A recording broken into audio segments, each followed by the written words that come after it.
Hi, everyone. It's Dr. Allen. And Dr. Karen. And today we're going to re-release our podcast episode on online sports gambling and adolescence because we feel like it's a really timely and important episode. And we wanted to add some updated information and some thoughts on it. Yeah, there's really been a lot of press, a lot of newspaper articles coming out lately, even in just the past 2 weeks. So if you're curious after listening, certainly look for recent press on it because there's lots of more information out there. But I think the time is right because we're heading into the holidays. Certainly, in the U.S., we're about to have the Thanksgiving holiday. And then, we have a number of holidays in the new year in December.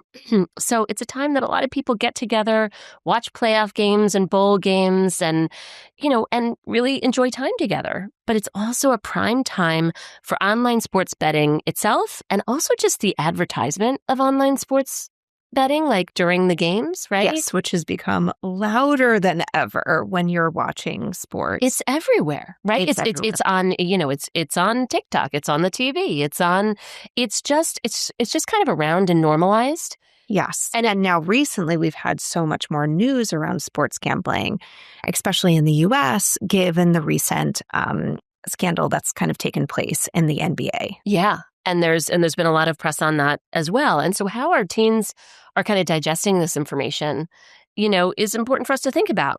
But let's see here. We know this may be going on in the NBA, but if you're not in the NBA, Suzanne, because I don't know if you know I'm not, why should we care? Why should we parents care? Yes. Okay. So here's why we think parents should care about this issue. Gambling is not something that your teen is going to encounter once a year anymore at the Super Bowl party. It's on their phones. It's in the sports culture. And it is being, as we just said, marketed to them every single time they watch a game or they just go to check a score. And in particular, teen boys and young men are really being pulled in quickly, much faster, I think, than some of us even realize, and in ways that we don't realize, as I will reveal. That's it. Yeah, I think that was it. That it's different than how we might think of it, like betting on a game or betting on a horse race. There are actually a lot more bets than we realize if you're not doing online betting yourself. So in this episode that we're about to re-release, we talk a lot about sort of how online sports betting has evolved and how it's made its way to our teens, right? But we also wanted to share a few key updates, right? So first, one type of bet that we really want to highlight today before we get started is the game time betting, or you might see it described as in-play betting. So these are the bets that can actually happen throughout an entire game, not like the ones where you bet on who's going to win or lose before. So these could be on things like who's going to win the coin toss or which player is going to make the first free throw. So it's a very fast-paced and kind of constant instant win kind of situation. And this is really enticing to teenagers whose brains are kind of naturally wired during those teenage years for risk-taking and sensation-seeking and getting rewards. And then in particular, when we have teens who may struggle with more impulsivity, the risks become higher because, as we know, emotions run really high during sports, and that makes any of us more vulnerable to poor decision making. So if you're a young person with kind of a predisposition or really a struggle with impulsivity, sure, the access and the ability to bet in this way can be particularly problematic and risky for you. I mean, and even before impulsivity or just the natural vulnerabilities of a developing brain as a teenager, I can imagine if you enjoy sports and if you enjoy betting, and I don't know if you're supposed to bet on the coin toss and if you miss that, but if you're going to bet on, how far the first down's going to be or how, whatever it is, if they're going to get a home run or who's going to get the first home run, it's like you lost that one. Oh, but there's the next one. So there's like always the chance of the next dopamine push. It's just a way that I think our kids are fighting things or are exposed to things we don't know about. And I can admit that if my kids were betting in front of me, I might not know that they're betting on everything because it's probably happening on the phone and you might not know what's going on. And it can be done very quickly and very easily. Yeah.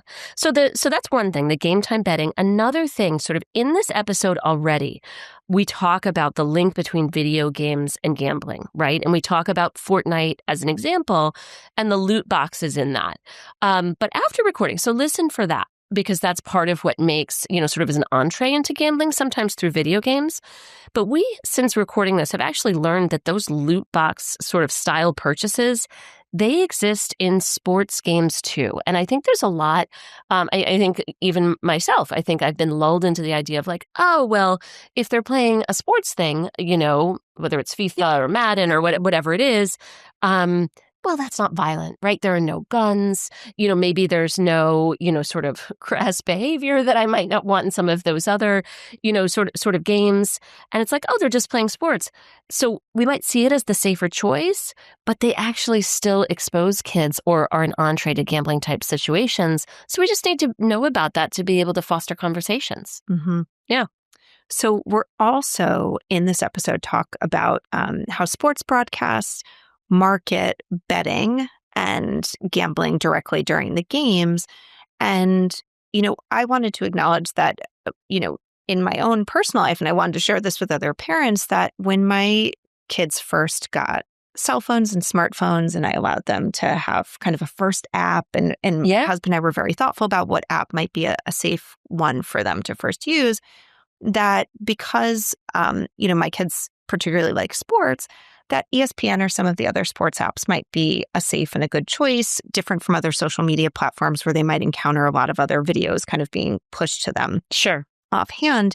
But since recording this, I realized that a lot of the sports apps now, like ESPN, show live odds right on the screen and actually feature sports betting sections right within the app. And so I clicked on my ESPN app, and the menu items right above all of the sports leagues that I could go to, the very first choice that I could Isn't that interesting? Was sports betting, and bringing me over to live odds, and then would ultimately bring me over to an app where I could bet myself, because you can't bet on that. So, not saying that those aren't things that our kids could have. I know my kids really enjoy checking the scores and being able to access what time games are, and we use them as a family. But I wanted to share that information because it wasn't something that I was aware of, particularly at the time that we recorded this. Yeah, well, what's so interesting about it, right? If it was an app that had the same information but was called Sports Betting Live, I bet you wouldn't have given it to your kids, right? Yep. Or your entree into sports betting. But unknowingly, that's right there, right? And it's kind of normalized. And I think, and even just that, in conversations might be something great for kids to learn. Right? That there's more than just the sports, and that can have implications. So you're not quite getting, what you think you're getting. And there are reasons for that. Yep. And I think part of this larger discussion in this episode today is just that sports gambling and online gambling is now everywhere. And when it is everywhere, it seems kind of normal, or maybe not such a big deal, or, just not a dangerous thing, right? It seems not like it's not a dangerous thing. Yes. Thank you for that. So it's important for us to be aware of it so that we can have some discussions with our kids and teens around this. Right. Right. So so we've just dropped a lot of kind of like heavy or, oh, these gals are really fun to listen to, kind of stressful information. Watch out for the apps. Watch out for this. And we did it wrong. And we're not saying that. I do think there's a large subset of people that can, gamble a little bit on sports and enjoy it and have fun. But we just want to be informed, and we want our kids to be informed so they can make good decisions. So I think the good news is that you parents can make a difference. Right. And so, at the simplest level, we can help our kids see that they may overestimate their chances of winning. If they dabble in this, right, if they get access through an older teen or a college friend or something, or if they find another way, through an international app or something, share the statistics. Really point out, because teens don't like being manipulated. Teens don't like thinking that they're going, to one app to see sports scores, but that actually they're being drawn into somebody else making money off them. Mm-hmm. And a really fun and interesting thing to do sometimes is you can look up some of the founders of these apps, or, people who own casinos or things like that, and find out how much their net worth is. And that's often something I've said to teens. One of the founders of DraftKings, his net worth is estimated at over $300 million. And so I'll say to them, Well, so if he's made over $300 million owning the app, who do you think is losing and making him the money? And so pieces of information like that of like, where does this person live versus where, can help ground them in a little bit of reality here that they're set up to lose. Right. They're absolutely set up to lose. And also what they will lose is such a bigger percentage of, their earnings from their, whatever, job at McDonald's or their babysitting or their allowance if they get one, however they may have, have had a little cash. Is this really how they want to spend it? Because it might go quickly. Mm-hmm. It's possible.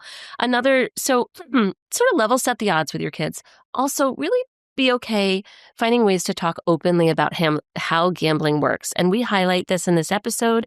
We'll explain intermittent reinforcement in the episode. That's really the kind of reinforcement that kind of gets you stuck in gambling and wanting more. I sort of describe my own experience with the claw machine, like at a diner, and how that intermittently reinforced me to believe that I could keep winning and keep getting toys out of the claw machine. So listen for that.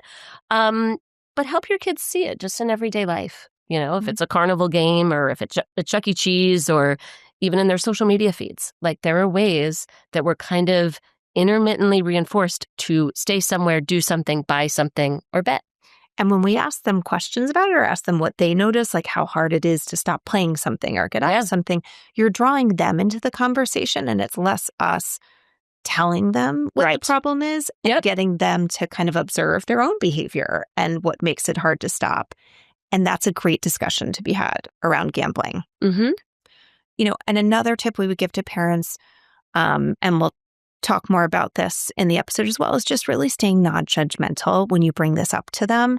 You don't know if your teen is already gambling or if they have friends who are gambling. And this gets very normalized. And when we sound maybe more critical of certain behaviors, that can really shut our teens down. And so just being curious and speaking respectfully about their friends or things that other people might be doing or that they might be doing will probably keep that door open to some better conversations. Absolutely. And finally, I think another thing just to remember is kind of model what you want to see. And that's true just like with anything. But teens kind of notice how adults around them participate, say, in their fantasy leagues or how they react to sports teams' wins. And it's absolutely fine to be excited about that. But just how important that is or, what place or level of interest, if you do, participate in online sports gambling, what place that takes in your life, be aware of that. What are they hearing from you or seeing, right? All right. So if you know another parent of a teen or tween or college student, we hope that you'll share this episode with them. We think it's really timely and relevant and an important issue for families. So let's get into the episode. All right. There was a Supreme Court case in 2018 that changed the law to legalize sports betting. I grew up in Las Vegas. Right. And so this is an area in which I actually feel quite comfortable talking about gambling or hearing about this because growing up in Vegas, it's everywhere. So you don't need to panic. You just need to be aware and be aware that there's a risk possibly in your teen's pockets.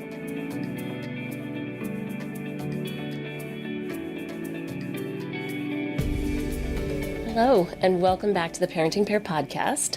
I'm Dr. Annalise Karen. And I'm Dr. Suzanne Allen. And today we're going to dive into a topic head on, the rise of online gambling and sports betting. So this wasn't a question from a listener. It was more just what Suzanne and I are seeing in our practice. Yeah. And so we thought that it would be really a good time to talk about it. Yep. Talk about a couple of things, the legality, cultural changes that are taking place and contributing to this, and for parents and for teens and young people to be educated on kind of warning signs or things to look for and to know about, and then for parents how to talk to their teens and tweens about this. Exactly. All right, so we're going to jump right in with kind of what has changed, because I noticed a real change at the time of the pandemic that suddenly, once I was seeing kids not in my office anymore, but with them in their bedrooms and me in my house, that typically boys were talking a lot more about sports betting on their phones. Yes. And this was new to me. I had never heard this before in 15, 20 years of private practice. Yeah, it wasn't really something that came up very often. But since then, I hear a lot about it. A lot. It's becoming much more normative. And I thought it was just because of that time alone and maybe they got into the activity.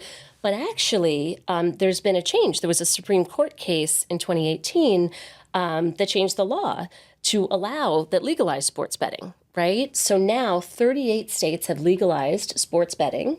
And of those 38, 29 allow online bets, right? So that's created this new industry, all of these apps that just make things a lot more readily available than they had been before. And there are, to be clear, there are age limits, and it varies by states. Some states are 18, some states are 21. And the apps themselves, like DraftKings or FanDuel, I forget which one, it requires you to be 19. So there are rules about it, but the enforcement is inconsistent. And the thing about teenagers is they're incredibly creative and crafty. And so they can find workarounds. If they enjoy it or they're interested in it, there are usually workarounds, to get there. And for someone who hasn't done a lot of gambling, myself, and, certainly the parents I know, this kind of snuck up on us. Yes, and it's been very interesting to me because I grew up in Las Vegas. Right. And so this is an area in which I actually feel quite comfortable talking about gambling or hearing about this, because growing up in Vegas, it's everywhere. It's in the grocery store. It's at the drugstore. Everywhere you go, there was a slot machine or a poker machine. Your family went out for breakfast at the buffet at the casino on Sundays. Right. So, but it's been very interesting because to me, that's about my childhood and my life in Las Vegas. In other places that I've lived across the nation, that has not been part of kind of the community and the culture and the discussions, but I've noticed that coming up more and more with young people. But what's so interesting is I think when you grow up in Las Vegas, you see both sides of it. And so certainly while you might see people glamorously dressed at Caesar's Palace on a Friday night, kind of back in the day, you saw billboards all around town as you were driving to your practices or to school that were advertising resources for people who had lost their homes or were in kind of hopeless and terrible states related to gambling. When you went to that buffet on Sunday morning with your family, you saw people who had been there maybe most of the night or were starting their day gambling. And sometimes the way the casino looked at that time was very different than on a Friday or Saturday night. So you kind of saw the less glamorous side of gambling, which I think I feel fortunate in some ways growing up around kind of a more balanced view of the highs and the lows of what gambling can be. And I think that's really different for those of us who didn't grow up in Las Vegas, because what you're saying is you really saw both sides and you have a more educated view, I would say, than many of us who didn't, because growing up in it, we had discussions about it within our household because it was part of our everyday lives. So certain things that my parents would just say kind of offhand, like the casinos always win. Like in the end, no, the casinos win. Or my dad said, if you're ever going to gamble, bring a set amount of money to the casino, never use the ATM, always decide how much you're going to spend and end it there because it's set up to capture you and keep you there. They don't have windows for a reason. They pump oxygen in for a reason. They change the lighting for a reason. They're working against you to win. That's so interesting. Yeah, so that's an entire education. And speaking for myself, having been raised in Connecticut and not in Vegas, my education was a $1 lotto ticket that my family bought once a month maybe, and also that Kenny Rogers song. You got to know when to hold them. That, you know what I mean? Yeah. So when you're coming from that, different orientations. Different orientations, and culturally in the context, it wasn't really relevant. Yeah. And I think what's interesting now, we have young people, 29 states, allowing online betting where they can just get an app in their pocket and they don't have those billboards and they don't naturally, and I include myself in this, naturally automatically have those conversations. Because it's not visible, right? We might not know, right? Just as our teenager, is sitting at home kind of scrolling around watching some fun sports videos or something like that, they might actually be gambling at the same time. And we just wouldn't know. So a lot of parents aren't talking about it, aren't addressing it because we just don't have the awareness that this is happening. And so this is really concerning because we know that youth are the fastest growing subset of gamblers in the nation now. And am I right that it's youth males? Yes. Yes. Yeah. Typically youth males. Yeah. And it's not gambling because it's so accessible, we think, and, oftentimes it starts free and fun and whatnot. It's not really perceived because there hasn't been as much messaging about it as dangerous or risky behavior by youth. There's been a lot of messaging, about drunk driving, right, for instance. And so youth have that education because there's been a lot of push, on that. There's been much less with regard to gambling, and that's just sort of beginning. Yeah, and in fact, it's actually quite enticing. I love sports, and my family loves sports, and we watch a lot of sports. We attend a lot of sports. But what is interesting is, at almost every other kind of commercial or even during the announcing of games, there are mentions of gambling or bets being placed. And very often it's high-profile celebrities and really funny, cool, interesting people advertising this or encouraging it. And, the offers are pretty compelling. Like, you don't actually place a bet until you win. So you can play this game that's so much fun for free. Right. And then when you win, sure, you can put in a little money. So there's nothing about it that appears kind of dangerous or threatening. It seems like fun, and games are fun. And when you're hearing it from the sports commentators and when you're picking up TikTok and people are advertising it on TikTok, it seems exciting, right? And something. So it's very understandable how people get enamored with it or interested in it. And so let's talk about how teens get access, right? The reality is in 29 states, they can just download an app, right? Yep. And so once you've got the app, there are limitations on the app. So, yes, but teenagers find workarounds for that. The limitations being, you have to be age 19, say, or you have to be 21, depending upon the app. So there is just a subset of young college students who now legally have access, right? And can get a little bit in a slippery slope, If you're younger, maybe you have an older sibling that might help you out on that one. Or maybe because you're watching a football game with your mom or dad and they're going to let you do it under their account for a little bit for fun. Right. And, some teens have fake IDs as well. So they're able to use those IDs.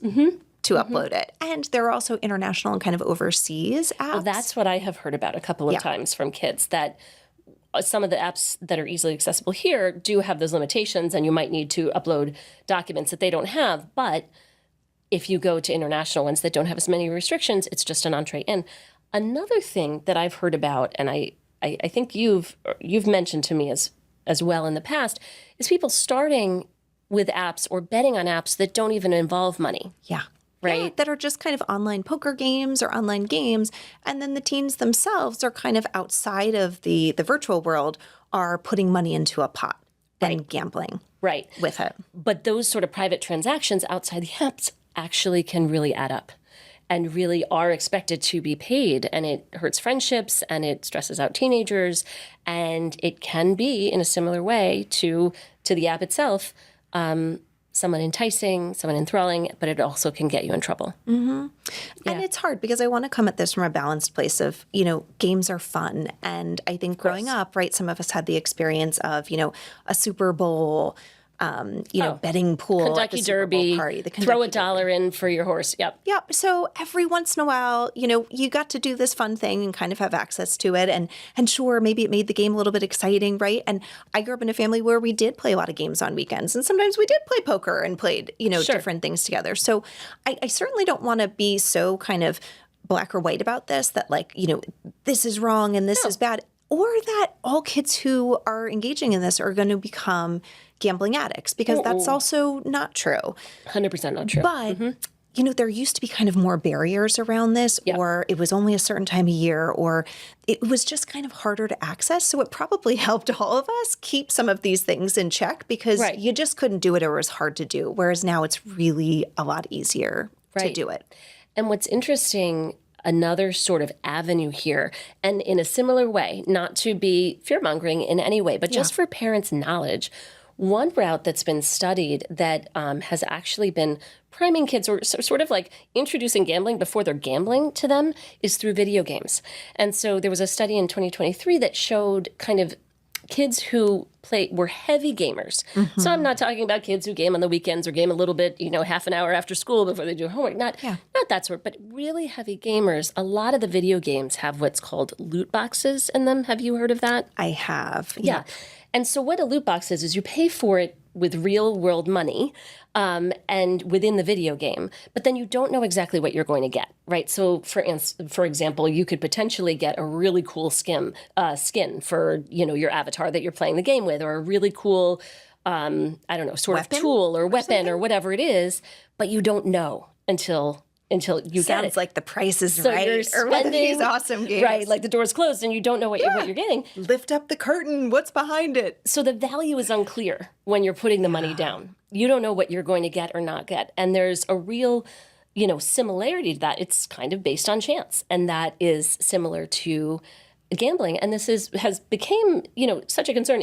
These things are kind of designed to keep you in the video game because it gets exciting. If I get just one more loot box, which of course gets more money to the video game, then maybe it'll work this time, right? And so it tends to get kids more interested in the video games and want to do them more. But there's also a path from heavy gaming in games that have a lot of loot boxes to it's predictive of, associated with, not everyone goes this route, but with a higher likelihood of getting involved in online gambling after. And so it's just, again, an interesting thing for parents to be aware of, right? Yeah. And could foster conversations just around if even a young child, because a lot of these games are advertised for kids,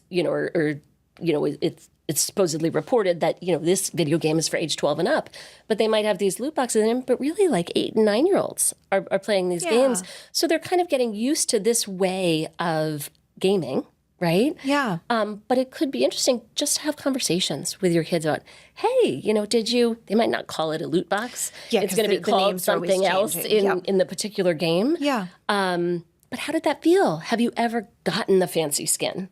I wonder, just in a very light and easy way, because you might be able to point out, wow, you've bought 8 of those and you've never once gotten the skin you've wanted. What do you make of that?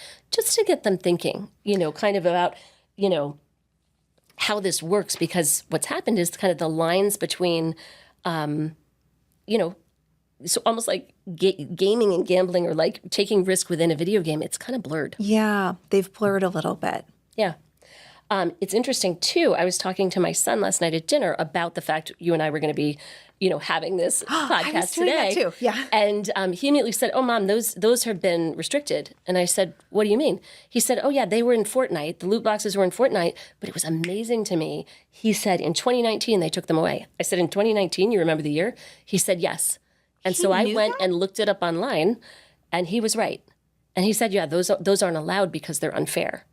And so it was really interesting. But then I read, and they're actually not allowed in multiple countries in that particular game. Other games still have them. But multiple countries are looking into this because they're worried, about where this is going for kids. And so Fortnite took them out. Fortnite used to have them in the Save the World. He explained this to me. There's multiple versions. There's Battle Royale and there's Save the World. Yes. Save the World used to have the loot boxes. They were taken out in 2019. But our Federal Trade Commission, which is what I found after I had this discussion with my son, is looking into putting more and more restrictions on this because of this, concern. Because of the concern, the link between that it's gaming, as gambling, though that it's you're kind gambling. of priming the brain. It's priming the brain, and it's a little bit of playing a gamble within a video game. Yeah. That's really being advertised to young children. And Yes. I have to say, I think in very minor ways, in games that even like young kids play, like young elementary and some preschoolers, I think some things pop up. Oh, just do, because I do remember, and this is years ago now, because my son's 17. Him coming to me, if he had his screen time for 30 minutes when he was little, "Oh, can I get this?" And I was like, "Do I have to pay for that?" "No, you're not going to get that." But I think it's even built in when kids are really young, this idea of, "Oh, I pay." I think so too. And it's funny you bring that up because we had that come up a lot. And one of the things that we just did is kind of, a little bit, to be honest with you, because as a parent, sometimes I did that like, "Oh, let's talk about it later," or "Bring that back to me in a few minutes." And then I would hope that they wouldn't come back to talk to me about it. So, but we did openly kind of discuss this with some of the gaming things when my kids were little, of like, "Oh my gosh, like, of course you want it right now. It's popping up and it looks amazing. Or you could buy this thing." Or, Fortnite was kind of, sorry to be down on Fortnite, but, like, this is not going to come back. This skin might not be back for another year or 2 years, right? So that feeling of like, if I don't get it now, I'll never be able to get it. And so we did a lot of like practicing delay of like, you know what, sometimes in the moment it's like you really, really want something, but if you wait 24 hours, if you wait 1 day or 2 days, you might feel differently about it. That's great advice. And so that was just something that we practiced. And then if my child still wanted to spend money from their allowance or whatever it was on the thing a day or two later, they got it. And did I always approve of, you know, the skin or the whatever the thing? No, but I felt like to me it was like an exercise in learning about kind of impulse control and like this idea of like, and then waiting. So that might be an idea for people. That's a great idea. That's a really great idea. You know, what we're talking about here, whether it's sports betting or whether it's loot boxes within video games, what we're really talking about is the idea that behavioral psychologists know about of intermittent reinforcement, right? And this is something with, you know, tweens and teens you can talk about just to have them be educated if they're open to it, if there's a, you know, just from a place of interest to them. Yeah, it's interesting. And what it means. And to help them better understand themselves. Behavioral psychologists, if you want to make a behavior stick, you use intermittent reinforcement. Oh, yeah. Okay, so what do we mean by that? So if you look at studies and you think of like, you know, mice or rats who can get a reward. And if they have a bar and they press the reward, and every time they press the reward, the pellet comes, they press it for a good bit, but then they stop, right? Because their tummy gets full and they're set and they know if they press that bar, they're going to get the reward. So they stop. Predictable. Predictable. That's, you know, sort of consistent reinforcement. If they press the bar 2, 3, 4, 5, 6, 100 times and no pellet comes, they stop too, because they know that bar doesn't work, right? But the kind of reinforcement, that's just no reinforcement at all. There's nothing there. I'm going to stop. So if there's regular reinforcement or no reinforcement, the behavior stops. But if that pellet comes at a random variable time, so it comes after 3 pushes, and then it comes after 15 pushes, and then it comes 3 times in a row, do you want to know what happens? The rat pushes more and more and more and more because I just had a pellet. And then if it goes 30 times, right, they push faster and faster and faster. And that's what's happening, right, with gambling. Like, what about this next bet? What about this next time I get the loot box? It might happen. It might happen. You know, and it was so awesome when it did happen. You know the reward is coming. You know the reward is coming, but you don't know when. And that's what, you know, what gets people stuck. So again, it's just a point of discussion. I describe it to people in clinical sessions that I've had as, you know, those things in diners sometimes that's like a big glass box and it has toys in it and it has the claw and you can put in 50 cents and you can try to get the toy. I feel like that is a perfect example of intermittent reinforcement because in my entire life, and I'm 50 and I'll admit it, I've probably played 20 times at least, I got it once. But I know now that I can get it. You got it once. I got it once. And so it's like, maybe I'll get it this time. And I've educated my children. And it picks it up and it carries it over and then so it exciting. Drops it at the last second where you're like, ah. Right.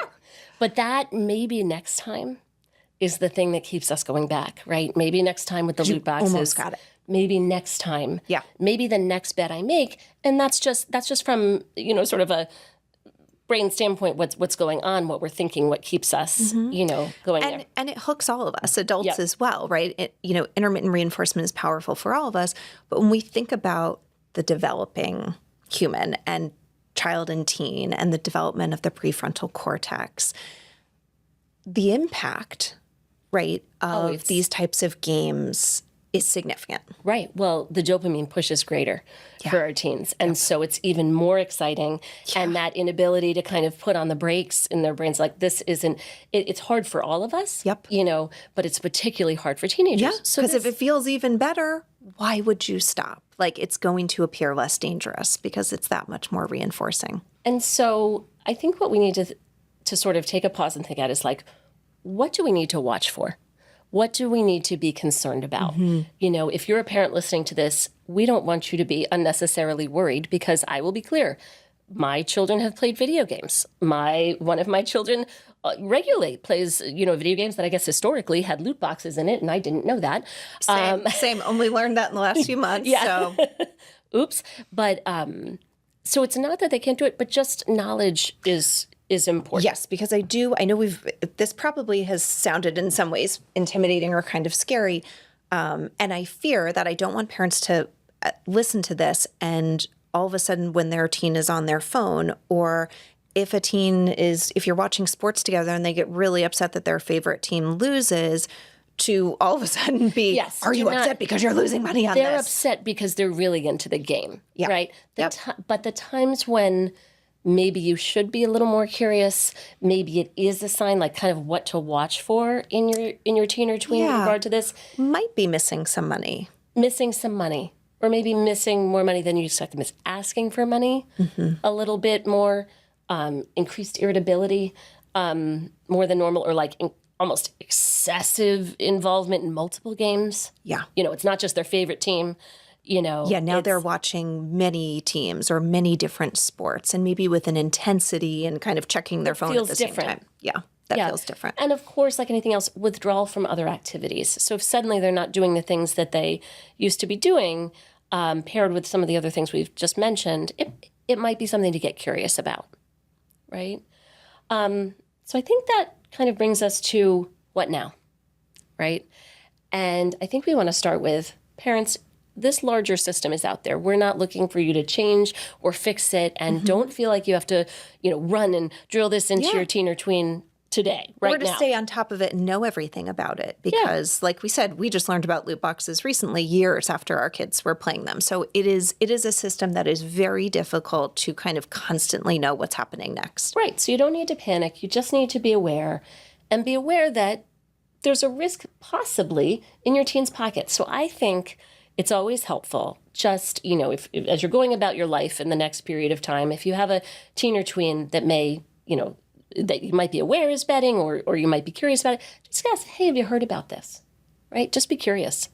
Not coming in with a lecture, not coming in saying this is a terrible thing, because it actually is fun for a lot of people, in moderate amounts, that's fine. Right? And most people won't develop a gambling addiction. Yep. And just bring up that discussion in a non-judgmental and curious way and see what they say. And you may, if in that conversation there are really concerning things that come up, well, wonderful. Now you've had that conversation, and then that's a jumping off point to go from. Or it might be just an opportunity to listen, to hear their perspective.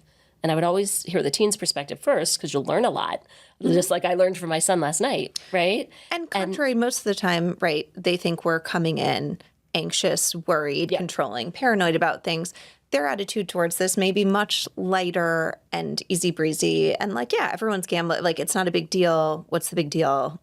Yeah, and then you can validate that perspective. I get it, because, and then, in a gentle way, you can say, these are the things I wonder about. These are my concerns that I play with in my head. What do you think about that? And just let it be out there, right? And that could start a discussion. It also signals to your kid, I can talk about these things. Which I think is always useful. If you do, though, think that your child may have a problem, your child or teen may have a problem, of course you can see your pediatrician, or you can encourage your teen themselves or you yourself to call or text a gambling hotline. 1-800-GAMBLER is a good option. So, yeah. And if you are looking for kind of a natural opportunity for these conversations to come up, and your teen or tween watches sports, sit down with them for a couple minutes, because it will show up on the screen, and it kind of gives you an opportunity to say, like, oh, like, I'm hearing a lot about this. Yeah. And see what they say. Great advice. So with that, I think we'll wrap up for today. And just as always, if you have any feedback or questions, don't hesitate to contact us on Instagram, or email us at hello@theparentingpair.com. And next week, remind me, Suzanne, what are we doing next week? Well, kind of going along with sports, we are going to talk a little bit about all of the great opportunities that you can parent through sports. And kind of ways that you can connect with your teen or tween as a parent of an athlete. Sounds good. I look forward to it. Have a great week.